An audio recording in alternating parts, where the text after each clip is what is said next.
Welcome to the deep dive.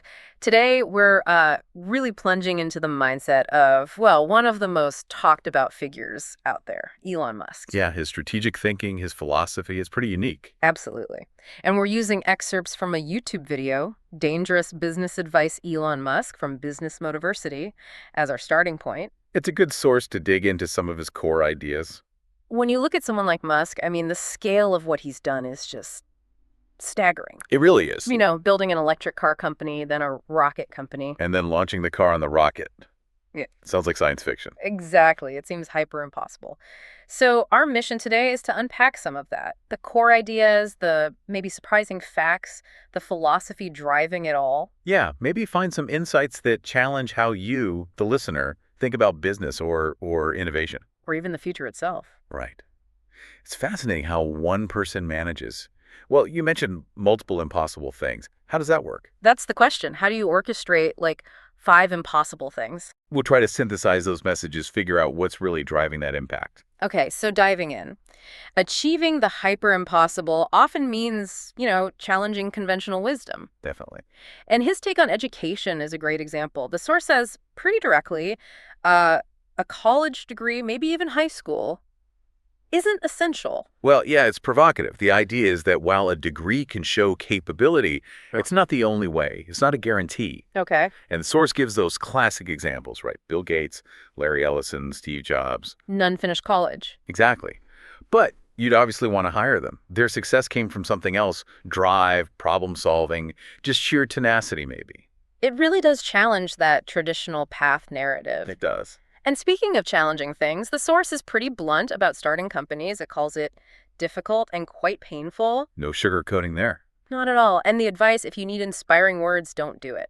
It's pretty stark. It really highlights a critical challenge for any entrepreneur. How do you know if you're, genuinely onto something transformative or just chasing an unrealistic dream? That fine line. Exactly. The source stresses needing rigorous self-analysis. You have to be brutally honest with yourself. And extremely tenacious at the same time. That sounds like a tough balance. It is. You need the grit, but also the self-awareness to know if the grit is being applied to something worthwhile. Okay, so let's say you pass that self-analysis, you commit. Then comes the work ethic. The source mentions 80 to 100-hour weeks every week. Wow. Yeah, that's intense. Just constantly. And it's framed as a clear competitive advantage, right? Yeah. If others work 40 hours and you work 100, You get there much faster. you can basically do in 4 months what takes them a year. That's the calculation It presented. connects effort directly to speed. It does. But, for you listening, it also raises questions about sustainability. What are the costs? Right. For the person, for the team. Yeah. Can you keep that up long term? It definitely underscores the immense sacrifice involved in hitting those impossible goals, pushing way beyond normal work-life balance. So, given that intensity, what about building the actual company? The source says attracting great people is the most important thing. Yeah, fundamentally, a company is just its people, a group working together. To create a product or service. Exactly. And its success hinges entirely on how talented and hardworking those people are Yeah. and how well they're focused together, cohesively in a good direction. It's not just individuals, it's the collective alignment. That cohesion, that shared direction sounds crucial. Oh, absolutely. And beyond just the work, the source touches on like a deeper purpose. It says there need to be reasons to get up in the morning. Right. It suggests life can't just be solving one problem after another. You need something inspiring. Things that make life worth living. Precisely. It points to that fundamental human need for meaning, something beyond just, the bottom line.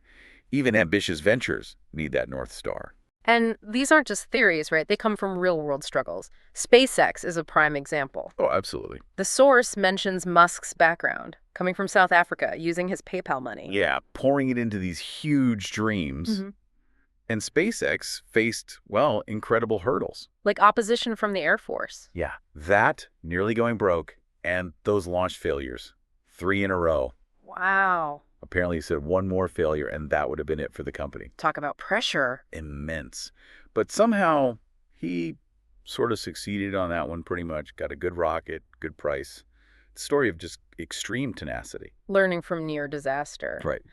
There's also that anecdote about him refusing investment for a Mars flyby, saying, no, we don't need any money, we'll do it ourselves. Yeah, that's pretty bold, especially given how capital-intensive space is. Which connects to the advice given, right? That the space business is quite hard. Extremely capital-intensive, yeah. Yeah. So the advice is maybe look at something less demanding financially first, like solar power or being a component supplier for cars. Improve your odds of success. It's about being strategic, choosing your battles based on the industry and your resources.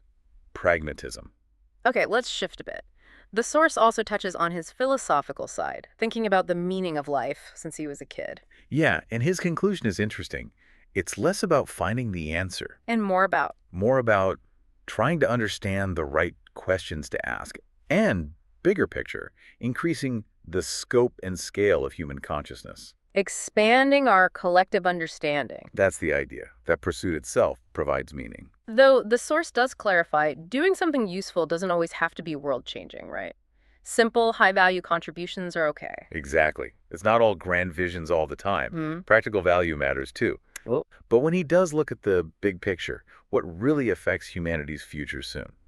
The source highlights three huge areas. Okay, what are that? First, AI, artificial intelligence. It's seen as probably the single biggest item.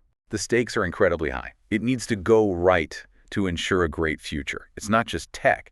It's society, jobs, everything. Okay, AI first. What's second? Second is genetics. Not just curing diseases, but potentially preventing things like dementia or Alzheimer's through genetic reprogramming. The impact of that would be enormous. Truly massive. And the third area? A high bandwidth interface to the brain. Okay, explain that one. It's about the bottleneck, the bandwidth constraint between our brain, our cortex, and our digital tools, computers, phones. Our digital tertiary self, as the source puts it. Right. We're effectively superhuman with these tools, but the interaction speed is slow. Improving that bandwidth is seen as key to unlocking more human potential, learning, communication. That is. Yeah, mind-bending. Okay, let's bring it back down to earth a bit. His operational playbook, signal over noise, using Tesla as an example. Right. This is about focus. Yeah, Tesla famously never spent any money on advertising. all the money went into the product. Exactly. Into R&D, manufacturing, design, making the car as good as possible. The takeaway is constantly ask, are these efforts making the product or service better? And if not, Stop those efforts. Cut the noise. Focus on the signal, the actual value creation. that ruthless focus again, it links to the other big concept, first principles thinking. Ah, yes. This is a powerful one. Contrasting it with reasoning by analogy, which is how most people think. Analogy being, we do this because others do it, or it's like something else we did. Pretty much. First principles thinking means you boil everything down to the most fundamental truths you can imagine, and you reason up from there. So questioning every assumption from the ground up. Exactly. It lets you figure out if something really makes sense or if it's just convention. It came from physics, understanding counterintuitive stuff like quantum mechanics. Sounds powerful but difficult. Oh, it is. The source says it's hard to think that way. Takes a lot of effort. Best used when you're trying to do something genuinely new, to innovate, not just iterate. What a journey through these ideas. Okay, so summarizing. We've covered a lot. The unconventional takes on education, that intense work ethic. The critical importance of attracting great people, the hard-won lessons from SpaceX. Right, and then the big future visions, AI, genetics, brain interfaces, and the operational tools like signal over noise and first principles. Yeah, quite a range. Hopefully you listening can think about how some of these might apply maybe to your own work or challenges. Or just reevaluate how you approach ambitious goals. Especially that idea of rigorous self-analysis. Really questioning your own assumptions about your path. Definitely. And we'll leave you with a really provocative thought from the source material. The magician's one. Yeah. You guys are the magicians of the 21st century. Imagination is the limit. Go out there and create some magic. So the question for you is, what magic can you create with some of these insights?